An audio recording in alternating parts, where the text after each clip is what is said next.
High everyone, आज चाहिँ हामी सोमिया यता आऊ त। सोमिया चाहिँ ऐँसेलु खान जाने अरे। मामु छोरी चाहिँ हामी ऐँसेलु खान जाँदैछौँ।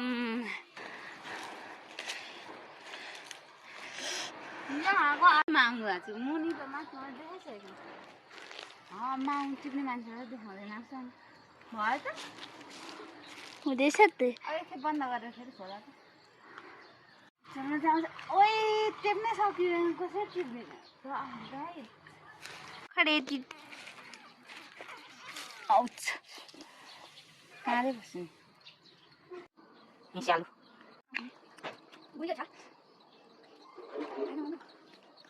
भयो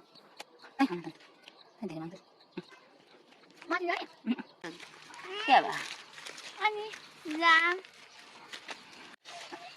यो चाहिँ हामीले रोपेको लसुन हो। तर यो लसुन चाहिँ यो यताको लसुन होइन, यो तराईको लसुन परेछ। यो ठुल्ठुलो पोटी भएको यसरी यो पोटी नै नलाग्ने भयो। हेर त निस्किँदै निस्किँदैन त। हो पोटी चाहिँ लाग्ने रहेछ तर टाइम लाग्ने छ अझै। अर्को चाहिँ लसुन उयो गरेर पनि लागिसक्यो खनेर हामी चाहिँ भर्खरै यत्रो हुँदैछ। मेरो छोरीको रहर घोच्दा पनि खायो क्या। हेरेको हेरेकै तिमीले टिप्नै सकेन होला। टिपिहाल्यौँ नि। यहाँ कति खुप्पै छ हेर्नु। धेरै छ हौ, कस्तो खुप्पै छ हौ। कस्तो शब्द युज गर्छु है। सेलु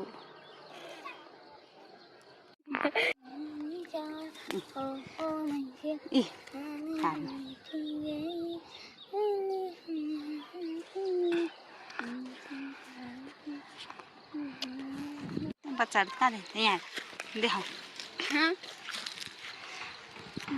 हामी चाहिँ घर हिँडेको है। अब यति भए भयो पारिम पारिम।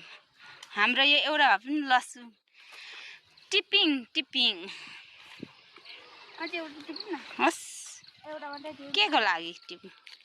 हिँड हिँडालु फटाफट छिटो हिँड है। अब भिडियो सक्यो। लसुन तरकारी बनाउनु। लसुनको तरकारी हान्छौ के थोरै पत्ता राखिदिएको त हुँदैन। छिटो न। सोमियाको गेट अरे यो चाहिँ। मेरो चाहिँ के हो तपाईँको चाहिँ ठुलो डङ्गासालाको दार।